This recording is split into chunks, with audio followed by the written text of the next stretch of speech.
자, 조금 전에 제가 이나노 우리가 얘기했지 않습니까? 네. 그래서 이나노 관련돼 가지고는 이제 동진 세미캠 요걸 한번 관심을 가지면 좋을 것 같습니다. 요게 2020년도 8월 달부터 소위 말하는 박스권 흐름이 이제 진행이 되고 있거든요.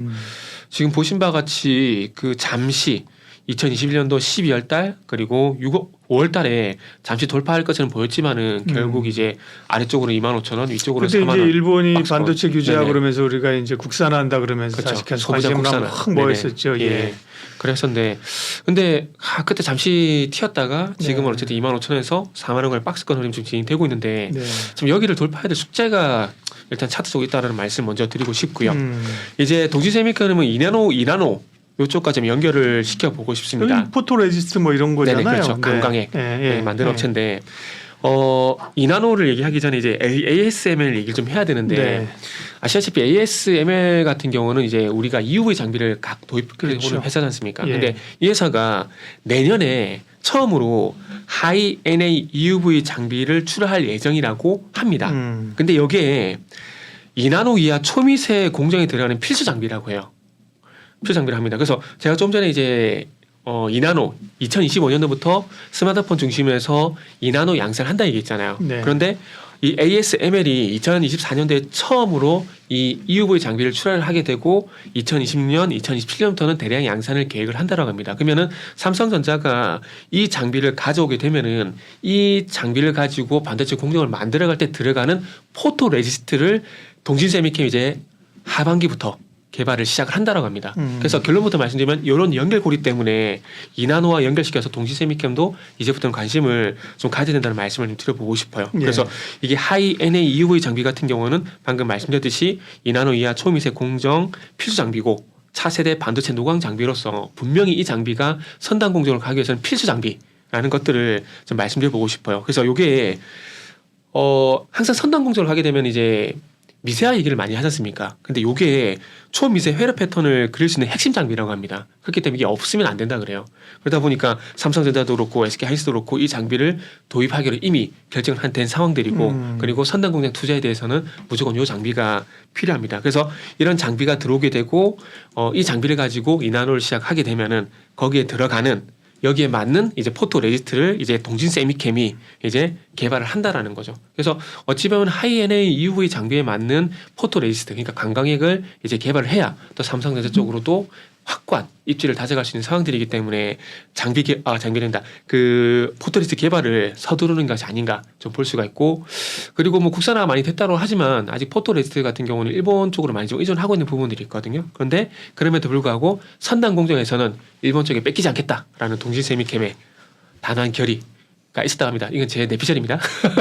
기술적으로 보더라도 네. 동진세미캠은 나 가려고 준비 중이야 지금. 네, 최근 흐름 보면 딱 그래요. 이런 느낌인데요. 네. 나 가려고 지금 엔진 시동 건다. 뭐 이런 느낌인데요. 네, 최근에 이제 5월달 이후의 흐름을 보게 되면은 네. 지금 딱 말씀하신 대로 그러니까요. 그런 흐름을 보여주는 상황입니다. 지금 화면에 나오고 있는데 네. 보시면은 딱 요 구간인 거죠. 요 구간. 그러게요. 지금 1차 상승 나오고 난 다음에 소위 말하는 기간 조정 거치게 되면서 네. 언제든지 우리는 튀어나갈 그러니까요. 준비가 됐다라고 이렇게 차트에서 보여주고 있다고 볼 수 있겠죠. 그래서 오늘도 3.3% 네. 현재 올랐는데 이 3.3% 오른 것들이 방금 말씀드린 이 파운드리 포럼에서 이나노 얘기가 나왔기 때문에 네. 그 연결고리 때문에 그런 것이 아닌가 좀 보고 있습니다. 그래서 네. 어쨌든 하반기에 R&D 연구개발을 이제 개시를 하고요. 그러면서 빠르면 회사 목표는 2025년까지 개발을 하는 것을 목표로 한다라고 합니다. 그래서 2025년 상반기에 기술 개발을 완료를 하고 바로 또 상용화 2025년 말까지 상용화를 하는 것들로 이제 목표를 하고 있습니다. 근데 이렇게 서두른 이유가 이게 어쨌든 장비가 나오기 전에 이거를 완성시켜 가지고 테스트를 끝내고 상용을 해야 바로 들어가서 투입이 될 수가 있기 때문에 동진세미캠이 또 서두른다고 보시면 될 것 같고, 이게 첫 번째 이유고요.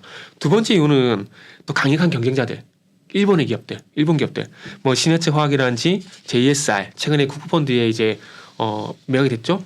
TOK 이런 일본 업체들이 현재 EUV 포토리스트는 현재 주도를 하고 있는 상황들입니다. 네. 그렇기 때문에 이 강력한 일본 경쟁자들을 제치기 위해서 동진세미캠이 이제 빠르게 나서고 있다고 보시면 될 것 같고, 네. 요거를 만약에 동진세미캠이 개발하게 된다라면은 하이 NA용 포토리스트 같은 경우는 세계 최초 타이틀을 달 수가 있기 때문에 우리나라 항상 1등 좋아하잖아요. 세계 최초 이런 거 좋아하잖아요. 1등 안 좋아하는 사람이 어디 있어요? 네, 그렇죠. 1등 항상 뭐 꿈이죠. 네. 그래서 이 타이틀을 달 수가 있기 때문에 아마 동시 세미캠이 좀 빨리 서두르지 않을까라는 말씀드리고 싶고 이 네. 개발이 되게 되면은 이나노 공정에 들어갈 가능성이 거의 90% 이상. 뭐 저는 그렇게 추측을 하고 있습니다. 네. 삼성전자의 파운드리 선단 공정 네네. 개발에 따른 관심지로 동진 세미캠을 네, 첫 번째는 동시 첫 번째 세미캠. 봤고요. 네. 하나로 끝내진 않는다. 네. 다음 기업은 네. 네, 잘 아시고 박사님이 저를 잘 알고 계시네요. 그럼요. 이제 알 만큼 알죠. 네. 네. 그리고 이제 세 번째 종목은 두 번째 안 했잖아요. 죄송합니다. 왜 두 번째라고 하려고 그래요? 두 번째. 두 번째는 이제 기가비스. 네. 요거는 좀 생소하실 겁니다. 근데요? 예, 생소한데요. 네네. 요거는 이제 우리가 아파트도 이제 구축보다 신축이 좋잖아요. 상장한 지 얼마 안 됐군요. 네, 상장한 지 얼마 안 됐습니다. 여기 5월 24일 날 상장이 됐거든요. 네. 그래서 우리가 차도 중고차보다는 신차가 좋고 네. 아파트도 구축보다는 신축이 좋듯이 네. 주시장도 마찬가지입니다. 항상 사람은 옛날 사람이 좋습니다. 네, 그렇습니다. 구간이 명당이라 그러죠. 그래서 이 기가비스 같은 경우는 상장지 얼마 안 됐는데 어쨌든 주시장도 항상 어떤 테마 내에서 새로운 테마는 새로운 수혜주를 찾고 그리고 테마도 항상 새로운 테마가 나오듯이 기가비스도 그런 맥락에서 보시면 좋을 것 같아요. 그래서 요 회사는 앞으로 좀 주목을 그러게요. 좀 해야 될 것 같습니다. 반도체 기판 검사 장비? 네네. 뭐 이런 쪽인데요? 요거는 이제 반도체 회로 있지 않습니까? 네네. 요 회로가 조금 전에 우리가 동시세미캠에서 처음 이제 회로 패턴 얘기했잖아요. 네. 근데 이 회로 패턴이 불량이 있는지 없는지 예. 요거를 검사하는 장비 업체라 보시면 될 것 같아요. 우리가 뭐 DDR5가 됐던 HBM DRAM이 됐던 뭐 전력 반도체 됐던 이런 고성능 반도체가 나오게 되면은 거기에 맞는 고성능 반도체 기판 수요도 같이 올라가거든요. 네. 그러다 보니까 최근에 뭐 대덕전자라든지 그리고 심텍 같은 경우도 뒤늦게 주가가 움직이는 게 네. 그런 맥락인데 우리가 이제 거기서 제한시키는 것이 아니라 여기서 또 확장을 해보자는 거죠. 그럼 반도체 기판을 만들게 되면은 반도체 기판이 제대로 되는지 검사를 해야 되지, 성능 검사를 해야 되지 않겠습니까? 그렇죠. 그러다 네. 보니까 최근에 바이옵트라는 종목이 주가가 강했던 이유가 그런 거고 그리고 이 기가비스 같은 경우도 이제 반도체 기판 패턴 결함 검사 장비를 만들고 있기 때문에 이 반도체 기판 수요에 대한 증가를 하게 되면 이 종목도 당연히 봐야 된다는 말씀드리고 싶고 그리고 이제 이게 인맥 이런 걸 얘기 드리면 좀 그런데 이게 2004년도에 삼성전기 출신의 강해철 대표가 이 회사를 창립을 했습니다. 네. 그러면은 삼성전기에서 이분이 어떤 일을 했느냐? 네. 반도체 기판 사업부에 있었다는 반도체 기판을 만든 그 사업부에 있었다는 거죠. 그래서 음. 그쪽에서 근무하시면서 그쪽에서 같이 일하는 엔지니어 몇 명을 데리고 나와가지고 이 회사를 이제 만들었다는 거죠. 그래서 누구보다 삼성전기를 잘 알고 삼성전기의 어떤 흐름을 더 잘 아시는 분이라는 거죠. 그분이 지금 개인 네. 주주로 2대 주주네요, 그죠? 네네. 그리고 한 12, 3% 가지신 주주가 한 4분 되니까 같이 네네. 창업을 했나 보다. 같이 창업해 보시면 그분들을 보시면 될 것 같습니다. 그러게요. 네. 그래서 이 삼성통이 이제 회사를 만들었기 때문에 아마 조금 기대를 해봐도 되지 않을까 생각이 들고요. 그래서 조금 전에 제가 이 반도체 기판 패턴 결함 검사를 한다라고 말씀드렸는데 그 자동 광학 검사 설비 AOI라는 이 장비를 가지고 네. 회로 패턴이 불량이 있는지 없는지를 검사를 하는 겁니다. 그런데 검사로 끝을 내는 게 아니라 자동 광학 수리 설비라 그래가지고 AOR 요게 여기 있는데 요거를 가지고 불량이 있는 거를 수리를 한다고 합니다. 그래가지고 수율을 올려줘요. 불량을 버리는 게 아니라 검사해서 불량이면 버리는 게 아니라 이 불량이네 그러면은 수리를 해야지 버려야지 해가지고 이거를 쓸 수 있는 제품으로 바꿔준다라는 거죠. 예. 그러니까 수율을 올리게 되는 거죠. 그러니까 어찌 보면은 뭐 반도체 기판 업체들 같은 경우는 어찌 보면 이게 삼각돼야 될 이 제품이 그렇죠. 이게 수익으로 잡히게 되니까 기분이 좋을 수밖에 없는 거죠. 네. 그러다 보니까 얻고 다녀야 되네. 네 그렇죠. 예전에 제가 그 코아시아. 삼성전자가 코아시를 기억하시네요. 네. 삼성전자가 코아시를 얻고 다니는 것처럼 네. 이제 어찌 보면 이제 이비덴이란지 신코덴키, 유니마이크론, 난야, 삼성전기 반도체 기판 업체는 다 잡고 있어요. 네. 근데 잡을 수밖에 없지 않겠습니까? 불량 나오는 거를 정상으로 이제 정상 제품으로 전환시켜 준다 그러니까. 네.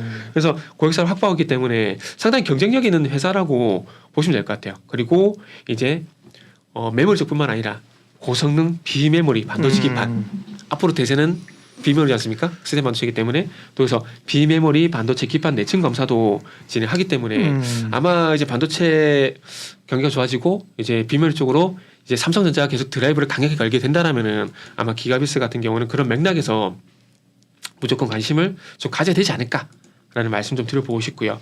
그래서 그 반도체 기판 회로 선폭 5나노 같은 경우에는 이 수리 설비 장비를 세계 최초로 개발을 해가지고 납품을 하고 있는 상황들이고요. 그리고 3나노 같은 경우는 요걸 이제 그 테스트를 받고 있습니다.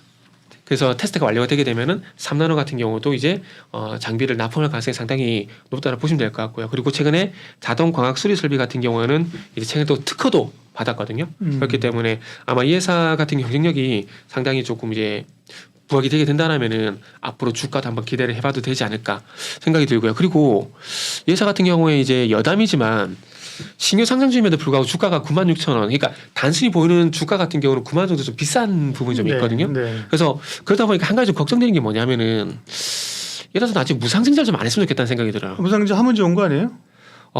제 근데 무상증자가?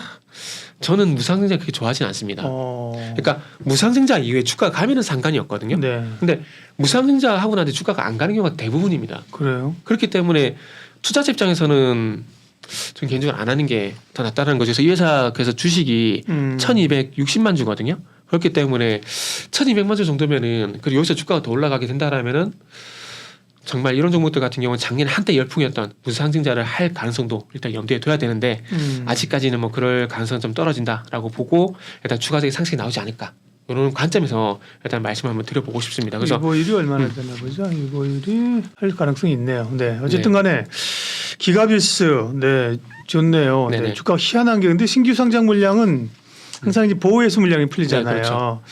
5월 24일 날 상장했는데요. 네. 한 달은 지났겠지 했는데 6월 23일 날 상한가가 버렸네요. 와, 이게 기가 막히잖아요. 그죠? 보호해서 딱 한 달 그날 땡긴 거예요. 그죠? 네? 누가 보고 샀던 거죠? 누가 보고 땡기는 거죠. 그러니까. 네네. 그다음에 이제 3개월 물량. 그죠? 6개월 이런 게 좀 있잖아요. 네네. 근데 그러고 보니까 그날 이제 종가로 상한가 왔다니까요. 그다음에도 강하게 오르는데 매력적이네요. 근데 이게 특별한 이유가 없는데 이날 상한가 날 특별한 이유가 없거든요. 상한가 갔을 만한 이유를 제가 여기저기 저기 많이 찾아보고 하게 되면서 이유를 좀 찾아봤거든요. 그거 한번 제가 말씀해 볼게요. 일단은 그 3나노 검사 설비 이렇게 말씀드렸잖아요. 그거부터 좀 마무리 좀 지을게요. 5나노 수리 설비 같은 경우는 그 방금 말씀드린 회사들 있지 않습니까? 이비덴, 신고덴키, 유니마이크론 이 회사들이 다 1, 2, 3, 4 5등 업체들이에요. 삼성전기까지. 네. 그래서 이쪽 회사들 쪽으로 다 공급을 하고 있고요. 3나노 검사 설비 같은 경우는 조금 전에 말씀드렸듯이 테스트를 하고 있다 말씀드렸는데 3나노 검사 설비는 일본, 대만, 미국 그러니까 글로벌 대형 고객상으로 시제품을 이제 출시를 한 상황이다라고 좀 보시면 될 것 같습니다. 그리고 이제부터 중요한 거. 요것도 이제 엔비디아 관련주일 가능성이 상당히 높아요. 그 얘기를 이제 지금부터 좀 드릴 거거든요. 그래요? 아마 그 이유 때문에 제가 봤을 때는 6월 13일 날 상한가에 간 게 아닌가라고 생각이 좀 추측을 하고 있는 겁니다. 이게 유니마이크로라는 회사가 있거든요. 대만에. 네. 대만인데 이 회사 쪽으로 우리나라의 기가비스하고요. 인텍플러스라는 회사가 있거든요. 인텍플러스는 오늘 같은 경우는 한 11% 넘게 올랐어요. 그 최근 주가 상당히 괜찮고요. 기가비스하고 인텍플러스의 검사 장비가 유니마이크론 쪽으로 독점적으로 이제 공급이 되고 있습니다. 네. 그리고 이 회사가 쓰고 있고요. 네. 그런데 이게 요 회사에서 이제 공급하고 있는 이 장비들이 하이엔드 FC, BGA 있지 않습니까? 네. 그러니까 뭐 AI 서버용 같은 것들 그리고 뭐 차량 반도체 같은 이런 그 고성능 반도체에 들어가는 반도체 기판. 예. 이 기판 검사의 필수적인 장비로 쓸 수밖에 없다는 겁니다. 기가비스에서 나오고 있는 장비 자체가 인텍플러스도 마찬가지고요. 그런데 유니마이크론이 최근에 그 유안타증권에서 나온 리포트를 참고해 보게 되면은 엔비디아 내에서 기판 점유율이 최대 30%까지 추산을 하고 있거든요. 그러니까 엔비디아 내 기판 점유율이 1등이라는 겁니다. 그러면은 그 엔비디아의 H100이라는 GPU 있지 않습니까? 네. 이거를 검사하는 장비로 기가비스의 이 장비가 활용되고 있을 가능성이 상당히 높다라는 거죠.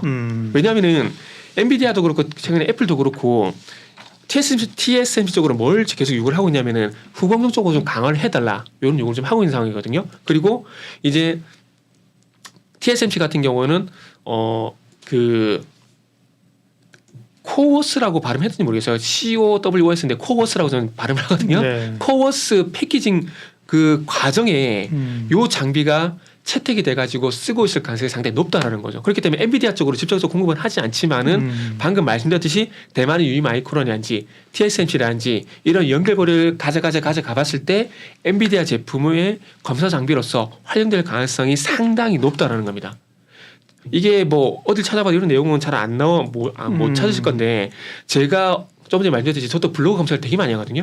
블로그 검색 되게 많이 하고 뉴스 검색도 되게 많이 하는데 여기저기 찾아본 내용들을 가지고 기사를 찾아본다든지 팩트 체크를 일단 합니다. 하고 난 다음에 추적을 해봤을 때 요런 기가비스 같은 경우 여러 연결고리가 나오더라고요. 그러다 보니까 아마 기가비스가 6월 23일 날 엔비디아 관련해서 간 게 아닌가 추측을 23일 날이면 기사는 자동 광학 수리기 ADR과 관련한 네네. 특허를 취득했다는 소식이 나왔는데요. 네네, 맞습니다. 네, 특허 취득했다고 생각하는 거 아닙니다. 그러니까 주가가 좋으니까 뭔가 네네. 뉴스를 오히려 이제 네네. 단계로 낸다 이렇게 봐야 되는 그렇죠. 거거든요. 뭐가 있지라고 찾아보니까 그게 그러니까, 보이게 되는 거죠. 예. 네. 근데 제가 봤을 때는 좋은데요? 방금 말씀드린 요 내용이 가장 설득력 있는 것 같아요. 좋은데요, 기가비스. 네. 잘 좀 봐야 될 것 같아요. 네. 기가비스. 기가비스는 이 정도 할까요? 더 네, 하실 말 이 정도 있어요? 하시죠. 아, 네. 또 다음 종목 있어가지고요. 그러니까 기가 막히네. 기가비스 잘 보여야 되고. 네. 또 그래서 한 기가비스 종- 한번 주목해봤으면 좋겠습니다. 네, 네. 또한 마지막으로 종목은? 이제 코세스. 코제스. 코세스 같은 경우는 이제 삼성전자 그리고 SK 하이닉스 쪽으로 이제 장비를 독점적으로 이제 공급하고 있는 회사라고 보시면 좋을 것 같습니다. 그래서 네. 코세스 같은 경우 최근 주가가 들썩들썩 하고 있다라는 점 말씀드리고 싶고요. 자, 오늘은 이제 보합권에서 마무리가 됐지만은 지금 이제 6월 15일 날 삼성전자와 하이닉스 독점적으로 공급한다는 이슈가 나오게 되면서 이때 거의 상가까지 근접했다가 26.39%에 마무리가 됐거든요. 뭐라는 회사인데요, 여기는? 이 회사는 그 반도체 후공정 장비를 만드는 회사라고 네. 보시면 될 것 같습니다. 그래서 뭐 숄더블 어태치 장비라든지 레이저 네. 어블레이션 장비라든지 패키지 스택 장비라든지 이런 것들을 현재 공급을 하고 있는데 숄더블 어태치 같은 경우는 이제 그 덕산 하이메탈과 연결시켜 보시면 네. 연결시켜 보면 좋을 것 같아요. 이게 마이크로 숄더볼 그거와도 이제 연관성이 있다라 좀 보시면 됩니다. 되는데 어쨌든 이 레이저 어블레이션 장비라든지 패키지 스택 장비 등을 삼성전자, SK 하이닉스 쪽으로 현재 독점적으로 공급을 하고 있고요. 이 장비가 디램, 낸드, LSI, 그러니까 시스템 반대쪽이죠. 이쪽이 모두 적용이 가능한 범용 장비입니다. 그러다 보니까 삼성전자가 메모지를 강화를 하던 비메모지를 강화를 하던 어느 쪽이든 이 회사 장비를 쓸 수밖에 없다라는 거죠. 왜? 독점적으로 공급을 하고 있으니까. 그리고 이게 이제 최근에 이슈가 되고 있는 HBM이라든지 HBM에도 적용이 가능하고요. 그리고 서버용으로도 적용이 가능합니다.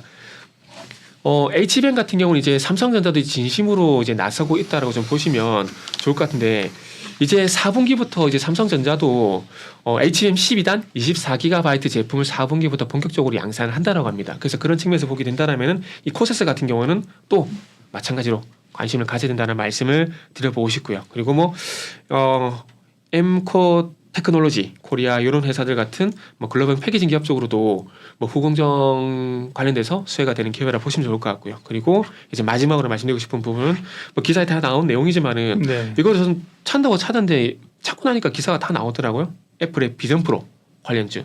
일단 먼저 말씀드리고 싶은 건 좀 전에 말씀드렸듯이 그 SIP 레이저 커팅 장비가 애플의 에어팟 생산 공장에 납품이 이미 되고 있었던 상황들이고요. 최근에 와서 아시겠지만 MR 헤드셋 비전 프로 보셨지 않습니까?